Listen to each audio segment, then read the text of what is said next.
Hello friends, welcome to BSc Agriculture. If you are coming to my channel for the first time, then don't forget to hit the subscribe button. So let's move to the video. In this video, we are going to see about fundamentals of biochemistry. I am going to cover unit 3 and the lecture topic is properties of amino acids and I am going to even describe about amphoteric nature, isomerism and essential amino acids in our body. So while seeing the properties of amino acids, so we can able to classify the first one as physical. So the amino acids are said to be known as the white crystalline substance in our body, and they are mostly soluble in water and insoluble in non-polar organic solvents, as well as they used to have a high melting point varying from 200 degrees Celsius to 300 degrees Celsius, so which is highest one. And the amino acids in our body are mainly tasteless, which is neither sweet nor bitter. So they use it to give a good flavor. Example, a sodium gluconate is a valuable flavoring agent which is used in the preparation of certain dishes and sauces. So, and we are going to see about amphoteric nature of amino acids. So while seeing the amphoteric nature of amino acids, amphoteric compounds, they contain both acidic, which is a COOH group, as well as the basic NH2 amine groups. So they use it to react with both alkalis and acid to form different kinds of salts for the digestion as well as the energy. So in acid solution, they use it to carry positive charges, and they use it to mainly move towards the cathode in the electric field. And in alkali solution, they use it to carry the negative charges and use it to move toward anode in an electric field. So the Zwitter ion, which is a different ion. So while seeing that, if an amino acid dissolved in water, they use it to exist as inner salt, which is carrying both positive and negative charges, which is dissociated with a carboxyl group used to be release of H plus ion, which where the ions are used to pour the carboxyl to the amino group, and while the amino group possessing both positive and negative charges are said to be known as Zwitter ions. So you must need to remember a small one. So Zwitter ion is nothing but the amino acid which possess both positive and negative charges are known as Zwitter ions. So for an example of Zwitter ion, you have seen the glycine in the first picture in the left top corner, and which used to give glycine as an Zwitter ion, where the COOH group is converted to negative particle, as well as the NH3 used to convert the positive group. So where when they use it to produce salts NaOH as well as the HCl, the glycine is also acts as an anion as well as the cation in that particular solution. So it is the Zwitter ionic nature of the amino acids which is described in the picture. So and the next is we are going to see is isoelectric pH. So with base, they use it to liberate the H plus ion, which used to give NH3 group, which is a net positive charge energy, negative charge, and with acid they use it to combine and give proton with H plus of the acid. They use it to produce a net positive charge in that ion, which is, so this process or this method is known as isoelectric pH. So the pH of the amino acid used to have no tendency towards the moving either towards the positive or negative electrodes is known as electric pH, which we had described in the upper cases. So the isoelectric pH, the amino acid molecule bears a net charge is 0. You must need to remember the net charge of amino acid in isoelectric pH is always 0. And the other one is isomerism. When an alpha amino acid group, because so the NH2 group is attached to the alpha carbon atom, so the next group, the COOH group, used to accept to be COOH group, which is an exceptional case in proline.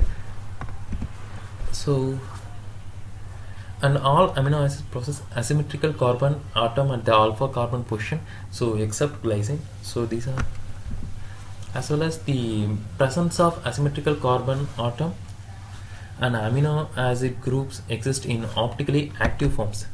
we have you will already seen this active forms of in the before lectures. So in isomerism, they use it to form a steric configuration for serine. The carboxyl group is written on the top while the amino group is written on the left, which is in the case of L-serine, as well as right in the case of D-serine.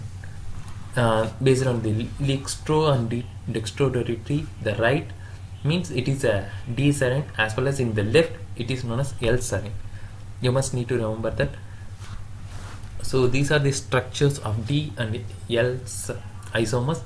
So in the left hand side you have seen the L-serine, as well as in the right hand side you have seen the D-serine. You can be able to classify them by the presence of NH2 group.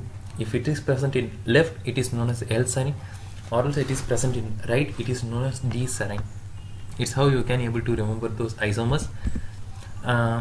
So while seeing the what are DL isomers, so D and L are not refers to the optical rotation. They are used to refer for the steric configuration of the amino acid based on right or left side of the carboxyl group present in that, as well as the direction of optical rotation done by the amino acid is indicated by the symbol plus or minus, which is designation as D or L. So D means positive as well as the L means negative. The symbol describes. So the steric configuration or optical rotation of an amino acid is exponentially referred as D plus or D minus and L plus or L minus. So the L forms are more common than D forms, where the levorotatory forms are more common than dextrorotatory forms. You must need to remember that. So while seeing the naturally occurring amino acids in our nature mainly comes under L amino acids, dextro amino acids. So, and we are going to see the chemical properties of the reaction to amino groups. So while they are used, the first one we are going to see is reaction with formaldehyde, which is a formal titration method you can able to see in our lab experiments. So the amino acid exists zwitter ion in an aqueous solution, which we seen in the before few minutes ago. So you must need to see if an amino acid solution is treated with the excess neutralized formaldehyde group, an amino group combines formaldehyde forming dimethyl amino acid, which is an amino acid formaldehyde complex. So that what I have described in words is the reaction is given in this picture, where the amino acid is reacted with formaldehyde to give dimethyl amino acid, and the other one we are going to see is a reaction with the nitrous acid. So nitrous acid used to react with the amino group of amino acid, which is used to form the corresponding hydroxyl groups and liberates nitrogen gas when the amino acids is reacted with nitrous acid. So the reaction is the amino acid plus nitrous acid gives the hydroxy acid, where the nitrogen is liberated as well as the water molecule is formed in this reaction. And we are going to see the reaction with the ninhydrin. So when the ninhydrin is reduced or reacted with the liberated ammonia, they use it to interact with the ninhydrin to produce a purple colored compound, which is known as Ruhmann's purple. You must need to remember that. So in the reaction with the ninhydrin, the amino acid used to give a purple colored compound, which is known as Ruhmann's purple, and it can be even able to ask in 0.5, 1 mark as well as 3 mark questions in a combined form. So it was the process of reaction of amino acid with the ninhydrin. So the first amino acid group is oxidized and remove water molecule, as well as it is hydrated with ammonia, and which is reduced to reduced ninhydrin, and it again treated with the amino group, and ninhydrin and oxidizing agent is combined to form a Ruhmann's purple. The whole process is given in the picture. You can be able to see that even in the description lectures, which is in the description. So, and the reduced reactions due to carboxyl group, so which is one of the major reaction is decarboxylation, where the decarboxylation of the amino acid used to give corresponding amines based on the amino groups. So while seeing an amino group, when the decarboxylation process occurs, it uses to grow 2 carbon amine, which is CH2 bond NH2. So if we go for a clear clarification of decarboxylation, where the histidine molecule is decarboxylated to histamine, it's how the decarboxylation process occurs. And while seeing, we are going to see about the essentials of amino acids. So they are mostly used for the prokaryotic and many eukaryotic organisms for synthesizing all the amino acids present in the protein, but in higher animals the man possesses this ability only for certain amino acids. So the amino acid needed for normal function cannot be synthesized by the metabolic intermediates in our body, so it is obtained through our diet. And if any one of the deficiency of the amino acids prevent growth, or else even it can cause the death of an organism or human being. So what are the essential amino acids we must need to know? Or methionine, arginine, threonine, tryptophan, valine, isoleucine, leucine, and phenylalanine, histidine, and lysine. So these are the 10 essential amino acids which is required by the body. So you can be able to remember it as Matt-Will-Pley. So you can be able to remember the 10 amino acids as Matt-Will-Pley. So it was the easiest only way of remembering the essential amino acids.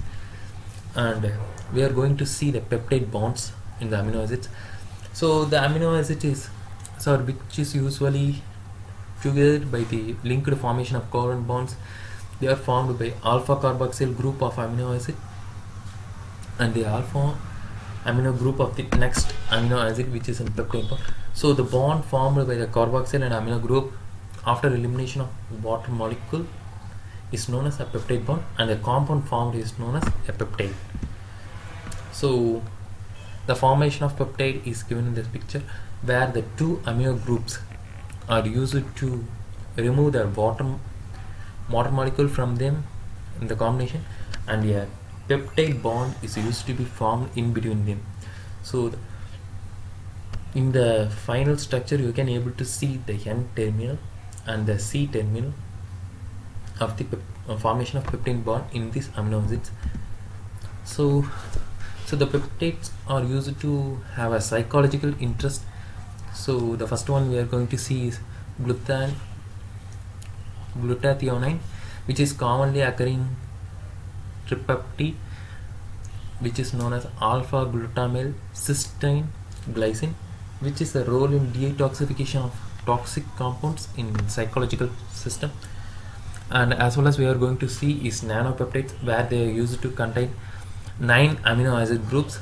The one is oxytocin and vasopressin, which is an important one in animal peptide hormones, and where the oxytocin used to induce a labor in pregnant woman and controls the contraction of uterine muscles during the pregnancy, as well as the vasopressin, which plays an important role in the blood pressure regulating by the contraction of smooth muscles. And the other one we are going to see is a dipeptide. L-aspartyl and L-phenylalanine is one of the commercial importance, where they use it to have 200 times sweeter than cane sugar. And methyl ester of dipeptide is aspartame, and the artificial sweetener for diabetics is a dipeptide L-aspartame and L-phenylalanine. So if you have any doubts in this video, you can be able to tell us in the comment section. We can able to clear that out. So I have given the lecture notes in the description. If you like the video, like it and share it with your friends, and subscribe to BSc Agriculture and hit the bell icon to get regular updates. So thanks for watching the video. Thank you. I will catch you up in next videos.